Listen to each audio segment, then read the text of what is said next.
大家好，今日又同大家嚟睇海雅賓分城嘅施工進度啊！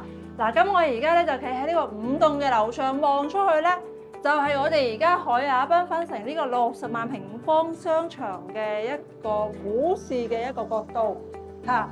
咁我哋見到咧，佢綠色嘅草坪都已經做好咗啦。上星期見到咧，綠色草坪係冇㗎。嗰時啲客戶仲話：哇，有冇咁快開業啊？乜都未有。果然1個星期之後就已經又靚仔咗好多啦，比之前。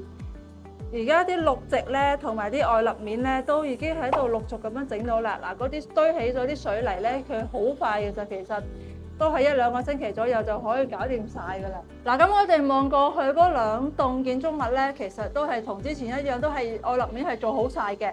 咁佢而家進度去邊度咧？就係裡面嘅裝修喺度趕緊工嘅。Yoyo已經見到好多牌子咧，都已經係喺度裝修到1半左右嘅一個工程嘅。咁因為以前自己都係做過商鋪生意㗎嘛，所以知道大概其實裝修期咧都係1-2個月就可以做好㗎啦，商鋪嘅裝修。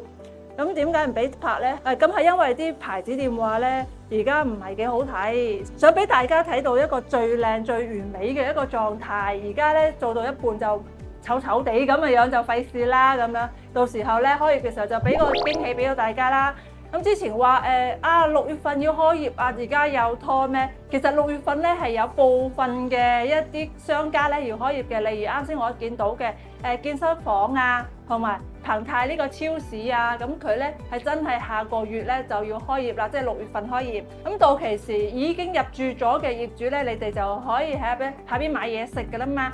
咁除此之外，佢周邊嘅一啲商店咧，大家都知啦，佢已經係開咗一大排㗎啦。咁咧生活咧都影響不大，只不過係後期嗰啲比較歡樂嘅大型商場咧，就係可能安排佢喺10月11月嘅時候係開業嘅。咁講真嗰句啦，咁我哋幾年都等咗咯，都唔爭再等埋嗰幾個月啦。而且咧，佢係真係喺度施工當中，並不是話停滯不前㗎。我哋都見到啦，話真係其實都幾嘈㗎，嗰啲裝修乒乒乓乓，因為佢哋的確係喺度裝修緊㗎。咁我哋企喺出邊咧都覺得有少少噪音啊，因為人哋真係趕緊工嘛。咁到其時呢個商場上班嘅人士員工計啊，都有2萬幾個人入場喺度上班嘅。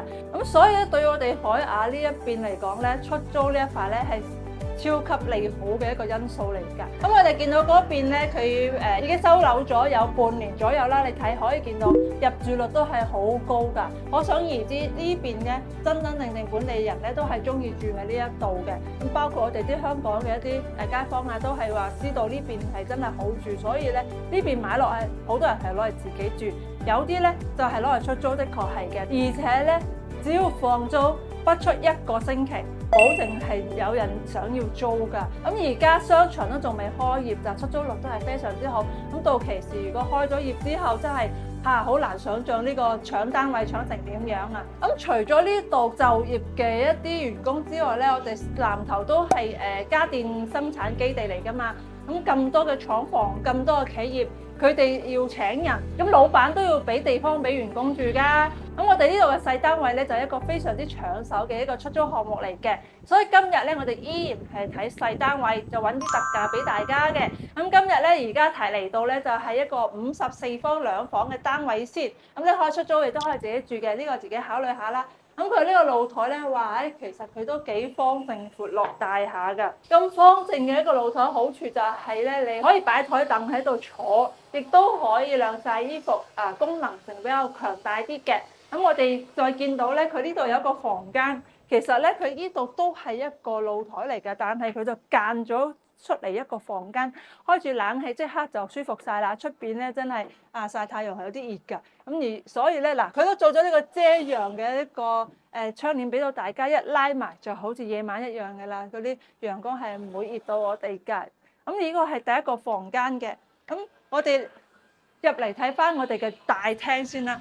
咁佢咁細嗰個單位咧，佢都做翻個大橫廳俾到我哋喎。佢去到4米嘅開間㗎，所以如果係坐到呢度睇電視嘅話咧，哇，真係好感覺間屋好似好大咁。你放翻個68寸或者80幾寸嘅電視機，完全唔會有壓抑感㗎，因為呢個開間比較大啲嗱。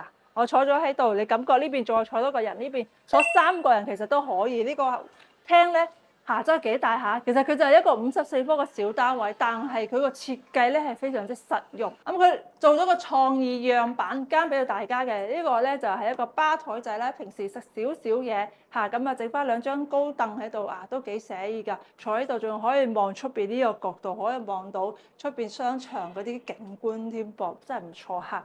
咁然後但係呢個設計咧，佢就係造成咗開放式廚房啦。點解會咁做咧？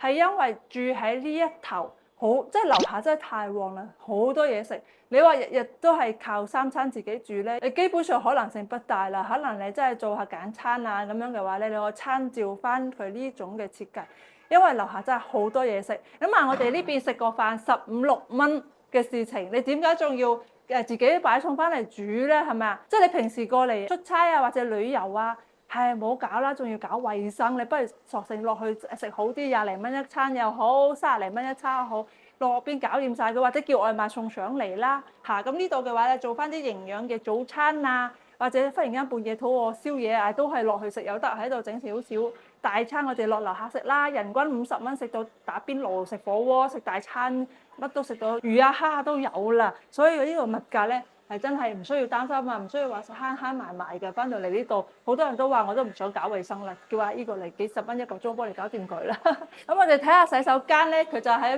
入門嘅右手邊嘅。咁我哋入去感受下先。54方，你話做好大洗手間咧，真係可能有啲困難啦。但係做咗一個長形嘅沖涼房，其實佢係深㗎，佢唔係闊嗰種，佢係深嗰種嘅。都唔怕喎，肥仔都可以沖到涼啊！呢個唔使擔心啊。咁呢個都係加修標準嚟嘅，乾濕分離做到呢個樣俾到大家。儲納櫃話又係成埲牆都係放晒嘢嘅，下邊都可以放嘢都幾實用。哇！果然呢個設計師咧，真係用盡你每一寸位置。呢個房間咧就係第2個房間啦，主人房啦。放咗米半床，3邊落床仲可以有飄窗俾你用嘅，呢度可以坐下當然啦，你中意靠牆放咧，呢邊就多啲位置可以俾你走嚟走去放，再放多張梳化，房間都放得落。呢個房間唔細㗎，咁佢呢度咧都放咗衣櫃嘅俾你感受下。放完衣櫃之後咧，都仲係有位置嘅就係咁樣啦。咁呢一個咧就54方嘅，做到咁舒服咁闊落嘅話咧，佢而家有特價單位嘅，只需要46萬就可以攞咗落嚟啦。咁如果我哋出租嘅話咧，呢個單位咧就可能適合啲一家3口啊，或者夫妻咁樣去住嘅。咁如果話再少啲人，小情侶或者一個人住咧，出租嘅話，我建議你睇下下一個細單位嘅。咁嗰邊都有特價單位，我哋一齊去睇睇下。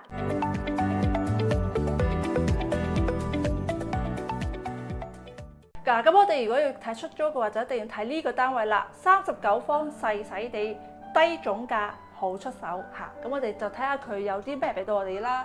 首先入嚟咧，洗手間39方嘅洗手間只能夠係咁啦。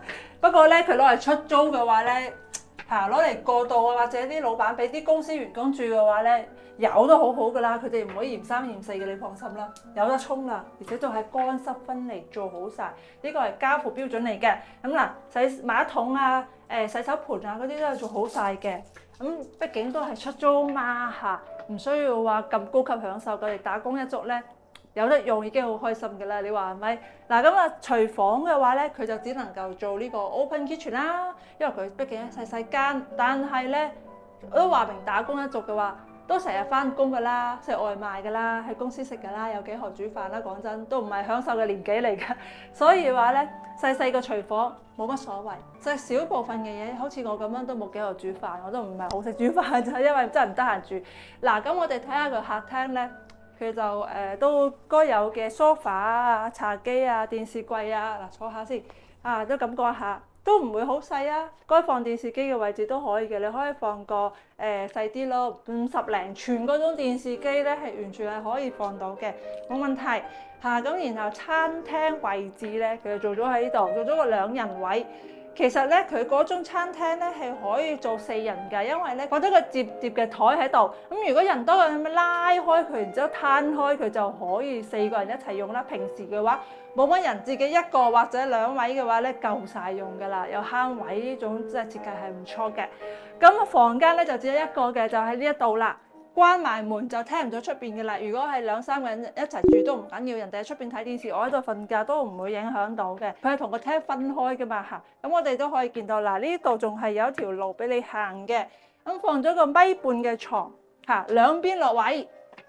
咁然後咧可以見到佢係一個全牆都係落地玻璃窗嘅，成間房係好光猛。住喺度咧，雖然話細細地，其實都好舒服㗎。你冇話單係租俾人啦，自己住都 OK 嘅，因為佢有嗰個充足空氣嘅流通，然後咧就五臟俱全，乜都齊晒。嗱，佢仲有個露台嘅喎，你冇睇佢細細地喎嚇，露台都唔細嘅噃。該大嘅雪櫃幾大都放得落嗰種，係偏闊嘅，方方正正。一出嚟露台真係涼到不得了啊！呢個小區整體咧，佢嘅通風性都係好強，好舒服啊！哇，好正啊！唔使開冷氣，好大風啊，吹到我嚇！哇，成個露台都可以。39方俾到咁齊全嘅一個佈局俾你，真係好難得㗎。咁而且到期時嗰個商場真正今年底開業啦。哇！出租搶都搶唔切啦，咁到期時明年嘅話，絕對唔係而家呢個價嘅，而家仲係特價嘅時候，所以而家入手係最好嘅時機啦。咁呢個39方嘅話，Yoyo 亦都揾咗個特價單位俾你，只需要36萬就可以攞低呢一個單位啦，係咪好抵呢？所以呢，如果鏡頭前街坊你中意呢個單位或者頭先個單位，考慮係自己住地出租嘅話咧，咁都可以打電話俾 Yoyo 都可以發翻啲資訊俾到你，或者帶你過嚟睇一睇實樓嘅。咁今日期嘅視頻咧就嚟到呢度差唔多啦，記得點個 like 同埋關注翻我哋嘅幸福家頻道啦。好啦，今日期時間到呢度先啦，拜拜。